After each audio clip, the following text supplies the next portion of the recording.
खरं रूप कधी ना कधीतरी समोर येतच। आज मी तुला दाखवतो तुझं खरं रूप।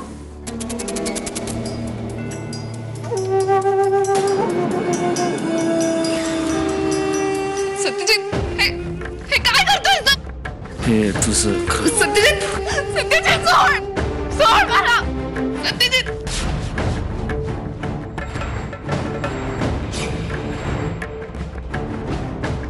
सत्यजित, सत्यजित सोड, सत्यजित सोड।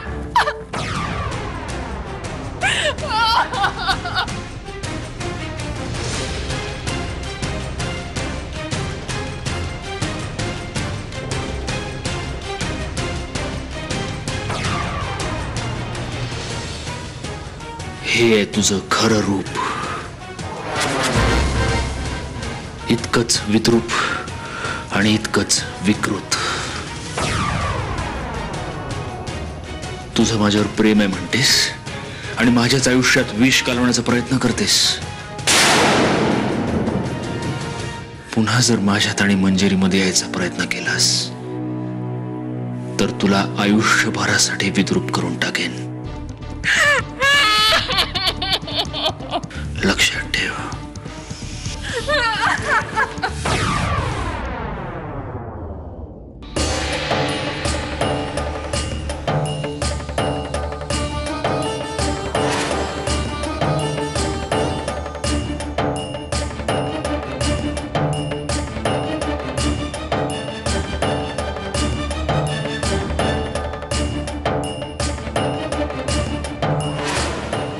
नको माझ्यापासून असा लांब जाऊ।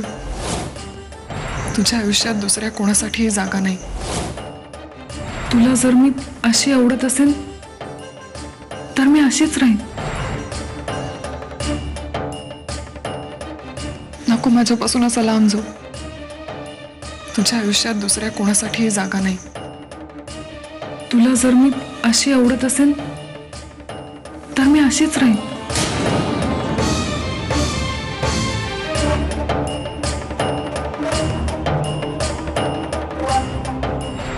मी पूर्ण पवित्र मनाने तुमच्या सोबत राहीन। मी तुमच्या सोबत सगळ्या धार्मिक कृत्यात, दानधर्मात सहभागी होईन। मी सगळ्या सुखदुःखात तुमची साथ देईन।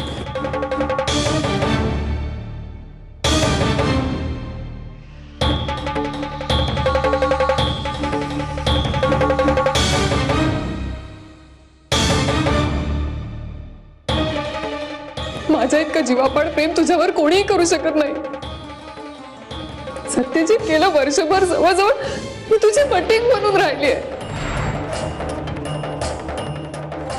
मी आयुष्यभर प्रेमानं तुझा सांभाळ करेन, तुला अंतर देणार नाही।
हॅलो. हॅलो मंजिरी, झोपलीस का तू? अहो नाही, मी जागीच होते. बोला ना. आणि एवढ्या रात्री फोन केलात तुम्ही? झोपली नसशील तर बाहेर येतेस जरा? मी इथेच आहे तुमच्या घराबाहेर. काय? तुम्ही इथे आलात? तुम्ही इथे आलात का? तू येतेस का जरा प्लीज? हो, मी येते ना.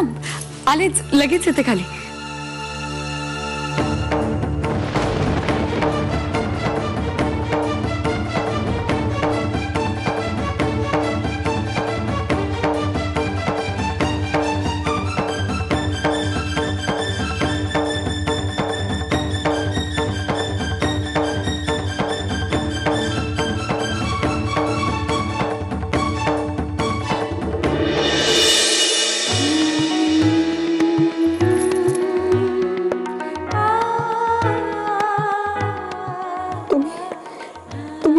इथे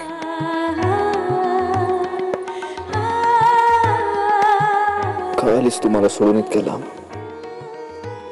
मी नाही राहू शकत तुझ्याशिवाय. मी पण नाही राहू शकत तुमच्याशिवाय.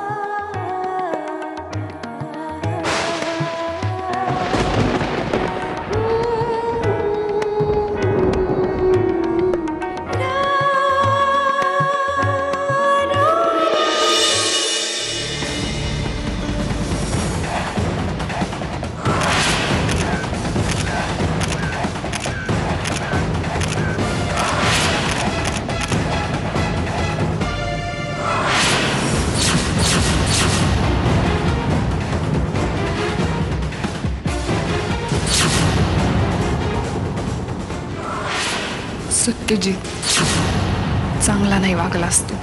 माझ्या प्रेमाचा अपमान केलास. काय नाही केलं मी तुझ्यासाठी, पण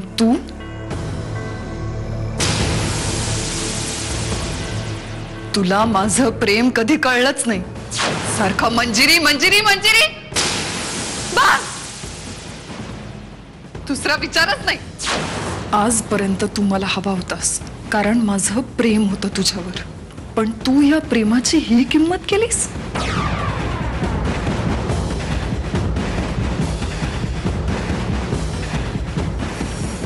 आता तर मी तुला मिळवणारच. माझं तुझ्यावर प्रेम आहे म्हणून नाही, पण या जगात सगळ्यात जास्त द्वेष मी तुझा करते म्हणून. आता तू बघशील प्रेमापेक्षा सुडाची ताकद किती जास्त असते ते. आता क्रूरपणे मी तुझा आनंद तुझ्यापासून कसा हिरावून घेते ते तू बघ.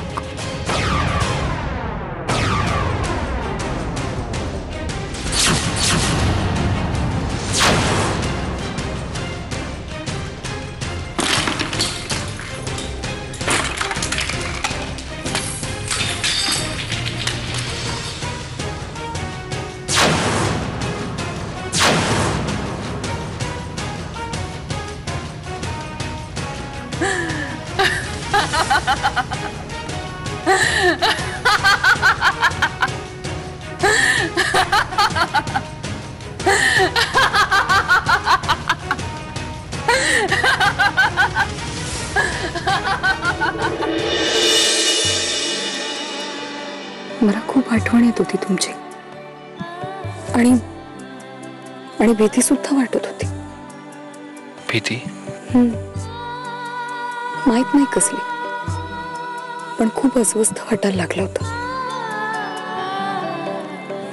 पण जेव्हा तुम्हाला समोर बघितलं ना, तेव्हा जीवात जीव आला माझ्या.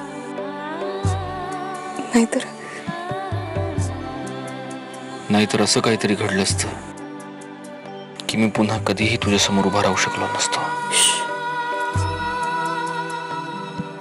प्लीज हे बघा, असं नाही बोलायचं कधीच. मंजिरी, मला तुला काहीतरी सांगायचंय.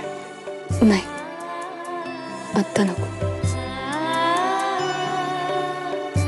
मला असंच मिठीत राहायचंय तुमच्या. हे बघ, ऐक माझं. मला सांगितलं ना, आत्ता नको. तुमच्या मिठीत शांत वाटतं मला.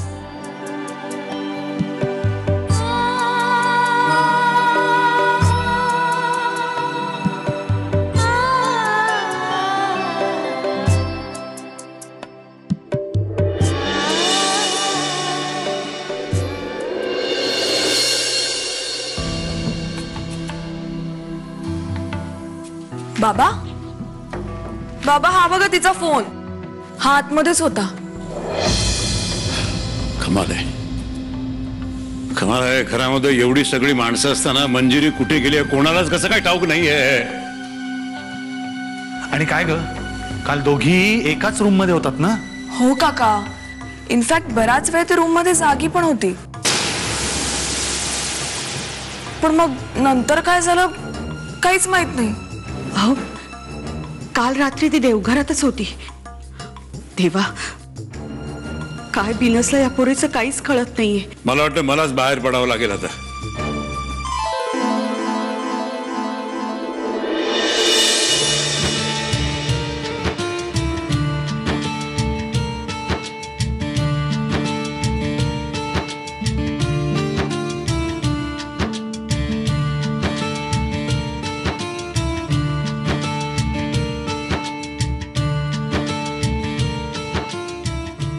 अरे जावई बाबू, केव्हा आलात? काही कळवलं सुद्धा नाही तुम्ही. मंजिरी, अगं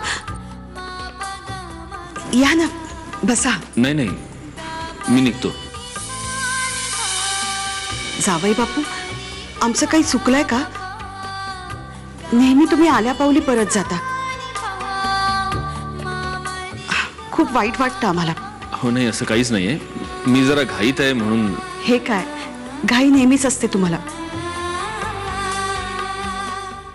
पण आज असं नाही चालायचं. अहो, आज तरी आम्हाला तुमच्या आदरातिथ्याची संधी द्याल की नाही? थोडा वेळ द्या ना.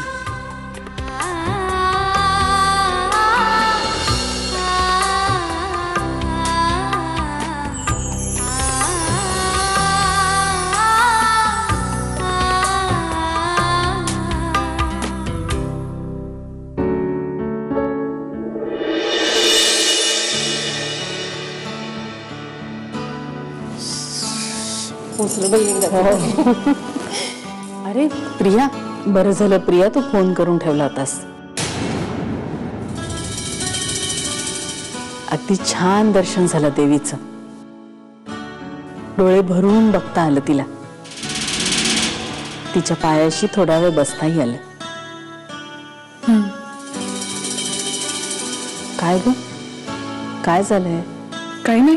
वहिनी, पुढल्या यायला ना हिला पण घेऊन जाऊया. अगं, देवीच्या दर्शनानं मनातल्या सगळ्या इच्छा पूर्ण होतात बघ. घेऊन जाऊया की. पण आता तरी तुझ्यासाठी प्रसाद घेऊन येते. आले.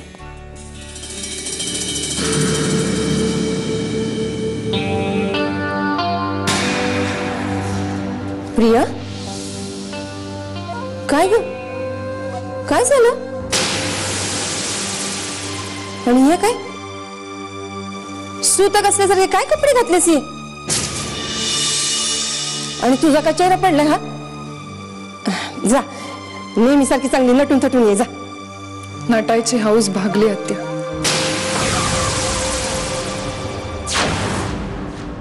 आता हे काय नवीन? तुला सगळं आत्ताच सांगायला हवं का? जा आराम कर. प्रिया, बरी आहेस ना? आत्या प्लीज, मला आत्ता नाही बोलायचं काय. अगं पण ठीक आहे.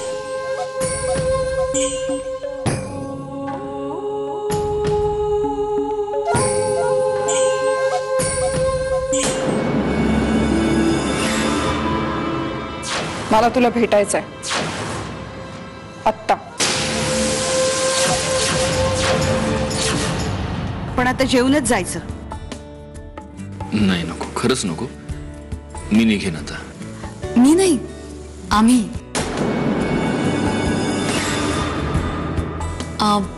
आम्ही निघतो.